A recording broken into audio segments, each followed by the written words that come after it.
Well, good afternoon. Obviously I'm not Ben. My hair's nowhere near as cool as his. Hi guys, my name is Joe. I run the Woodcraft YouTube channel. Ben has asked me to kind of help him and talk to you guys about making a Bowdrill fire. So thank you, Joe, for stopping by my channel. I'm up in the northern woods of Michigan this week, so I thought it would be a great time to refresh my Bowdrill skills. So first off, guys, if you're going to go out in the woods and make a Bowdrill fire from scratch, here's the equipment list I recommend taking with you. First off, for the string for your bow, I recommend bank line. A lot of people like paracord. It's really, you have to find your preference there. I prefer bank line because it has tar in it, so it's tacky. It sticks to the spindle better. It seems to last a little bit longer for me. Also, and obviously, you're going to need a knife. Today, I am using the new convexed stainless steel GNS from LT Wright Knives, and I also recommend carrying a saw of some kind. This is a Silky Pocket Boy. So I've collected the tools I'm going to need. I've got number 36 tarred bank line. I have the Condor Swamp Romper. Excellent knife. I've been testing that out, and then I have my Laplander saw. First and foremost, what are you going to need if you're going to create a Bowdrill fire? The number one point of failure in a Bowdrill fire, aside from failure getting a coal, is your tinder bundle. So first thing, before you even start cutting down trees, carving out your set, I recommend you go and get a tinder bundle, whether that be pine needles, grasses, cattail fluff, cottonwood bark, poplar bark, cedar bark, you name it. You're going to need a good tinder bundle to take that coal and turn it into flame. The next two pieces of the puzzle you need to think about is number one, your bearing block, what you're going to use to lock the spindle down to the hearthboard with, and also think about your bow. First off, your bearing block. This is a piece of fat wood that I grabbed on the way out here. I just busted it off of a pine root. And I took my knife and drilled a little divot in there. Fat wood is nice for a bearing block because as the spindle heats up the fat wood itself, the fat wood will start to kind of sweat out the resins that are stuck inside and will lubricate that spindle and create a low friction bearing block. And the next piece you need to think about after your bird's nest and after your bearing block is your bow. I prefer a crook bow or a rounded bow like this. A lot of people prefer a straight bow. I will go over the reasons why I prefer a rounded bow or a crook bow after we get this set made. Now that you basically have your tinder bundle and your gear collected, we need to find some dead wood to actually create the set with. This part right here is really important to know your resources. Where I live, the wood we're going to use today is called mimosa. It is basically the best of the best that you can get in my area. Typically you're going to want to try to find standing dead wood, but one of the nice things about mimosa and cedar and things like that, this is a soft wood, but it's a really tight grained wood, so it doesn't rot very fast. So just because it's down doesn't mean it's not going to be dry enough to create a friction fire with. This tree has been down for 2 seasons. For a softwood, there's very little decay, as you can see right there. As you're cutting your wood, think ahead. You either need to cut a piece of wood that is thick enough to create both a spindle and a hearthboard off the same width of the log, or cut it long enough to where you can have a spindle in one portion and a hearthboard in the other.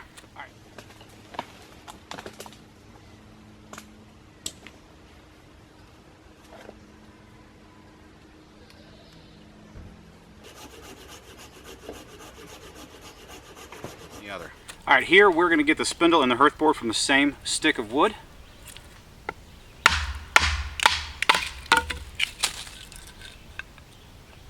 This is going to be my hearthboard.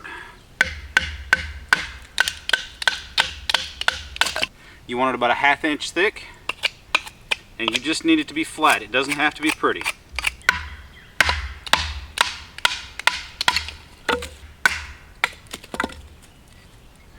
This is going to be our spindle. Carve one end down into a blunt tip and make sure it will fit into the hole that you drilled into your bearing block. The other end, I do not recommend rounding it out. What you want to do is basically make it flat with a point in the center. Just bring it down to point roughly in the center. Get the edge of your spindle about 1/4 to 1/3 of an inch away from the edge of your wood, your hearthboard. Give it some pressure to mark your spot, then drill a little divot.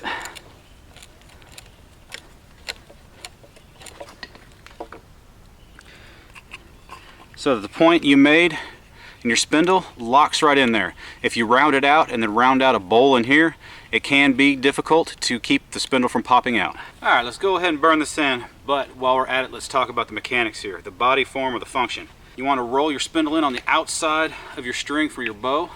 The reason I like a curved bow as opposed to a straight bow. A curved bow, your hand is pointed more palm forward, which means you're using more muscles than if you're using your thumb forward. That translates to not wearing out as soon. You also have more control. You'll have more endurance. Also, the reason why I prefer a curved bow, is because with a curved bow, you have a good 3 or 4 inches of play for your bowstring before it gets back to the bow itself.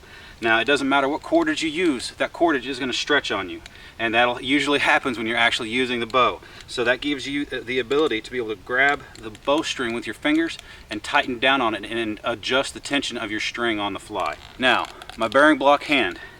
Mechanics of that is, bring it around your shin so you can lock your wrist into your shin itself. The reason for that is, it gives you more control. It also gives you the ability, when you tuck your wrist into your shin, it gives you the ability when you're locking it in, that if you need to put more downward force on the spindle, you don't have to use your shoulder, your arm muscles as much. You can just lean forward and the pressure from your shin to the top of your wrist will push down. Again, that translates into more endurance. You can bow longer. Now let's burn it in. Like I said, we're burning it in. No need to go crazy here. Now all that dust, we need to save that dust. You work for it, you might as well keep it. Just using a piece of the wood that I batoned off from making this set as a coal catch. Just whatever is expedient. Alright, so my first set was a failure. You can see that it barely was burning in and just was not getting enough dust to get a coal. And my spindles were just too small and the wood's just too punky. So I gave up on this set and I went and cut some fir, and I did it a little bit differently. I just took a log about the size of this and straightened out the back and then cut a flat section in this, and I actually like that a lot better. And you can see my burn-in went a lot better. There's a ton of dust there. It's the right color. My spindle's a lot longer, and that helps because I have long arms and longer legs, so it gets my arm up higher to where I can support it better. And you can see it looks great there. And I also rounded off the tip on here, got a hardwood bearing block here, and then it was getting too hot in here, so I took some leaf material and I just stuck it down in there, and that really helps it give it a lot of friction, or remove a lot of friction, and I was able to produce some pretty good dust there. So I'm pretty confident that I'm going to get it this time finally, with limited resources where I'm at here. So we will just go ahead and see. I have a tinder bundle ready here made with some cedar bark, and so we'll go ahead and see if I can get that into flame. A lot of people have different formulas for their notch. In truth, it just takes practice. The only thing I want to say is to make the outside of your notch about half to maybe 3/4 the size of your hole. Inside here, you're going to have it, you know, somewhere between 1/8 and 1/4 of an inch. I will also say never go to the center of your hole. Go to just shy of the center of your hole. Chamfer the bottom of your notch. It allows oxygen to get into the bottom side of that coal. It also allows for a larger base for your coal, so that in the end you end up with more dust and your ember will last longer. You'll want the ball of your foot as close to your notch as possible. Go ahead and put your spindle in there. Get your hearthboard locked in there. Remember, lock your wrist to your shin. Get your back leg as far out of the way as possible. Lean forward so your shin is pushing down on your wrist so you don't wear out your shoulder and your arm as fast. Use the full length of your bow and just go slow. We're wanting to build up the heat slowly. You don't have to exert a whole lot of pressure on this, just let it heat up. A little bit of chattering is normal. Keep an eye on your notch. Just keep it steady until your notch is full of dust. Then speed up.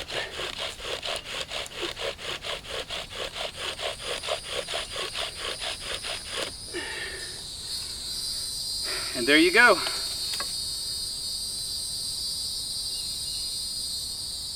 When you're stepping off, be sure to brace your hearthboard. You don't want your coal to collapse at this point.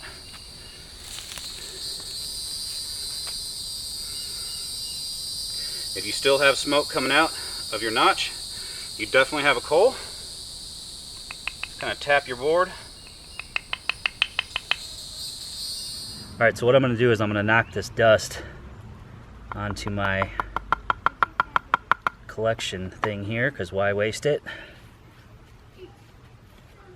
Put it into a pile there, and then I'm going to go ahead and saw my notch.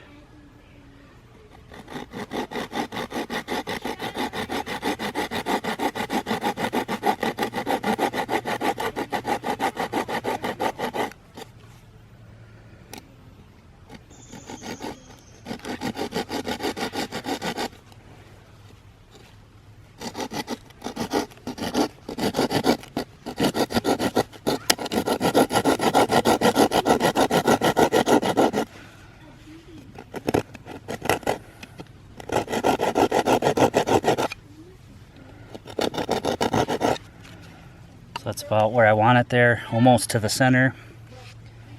And then, as Joe said, I want to chamfer the back sides here.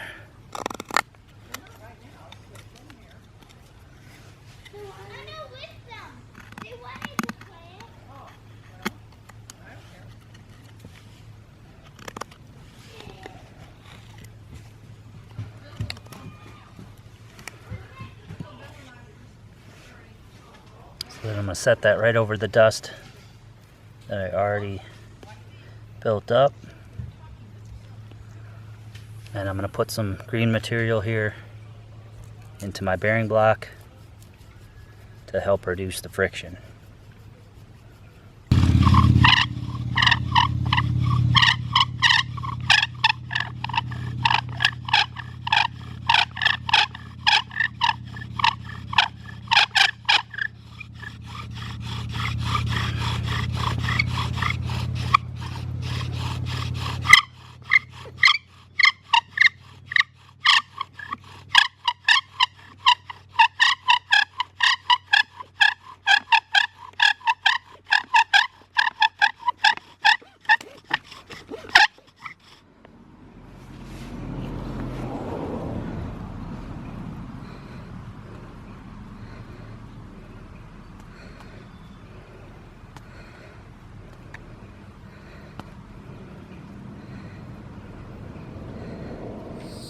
Alright, take your coal.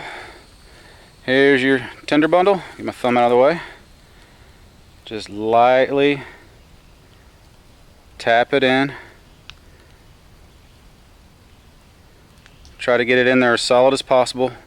Knock off whatever dust you can that's left. Now if you guys are familiar with flint and steel, it's pretty much the same from here on out. Just be very gentle. Don't let your coal fall apart. Come on, get down in there.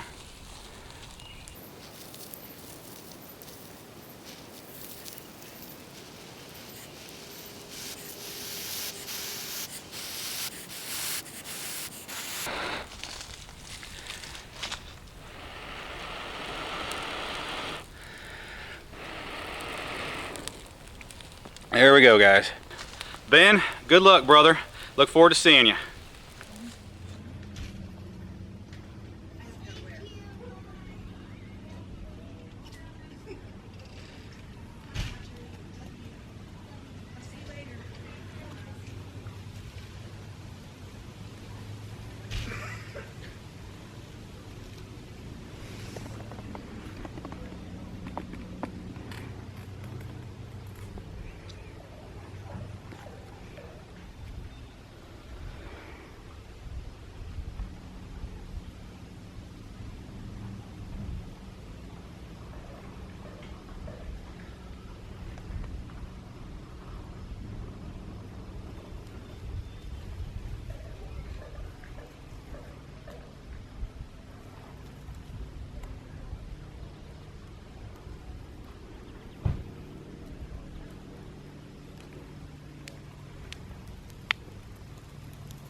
There we go.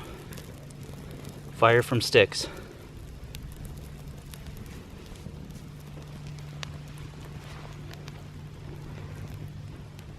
So I finally got a Bowdrill fire. I'm not sure what kind of wood it is. I think it's fir.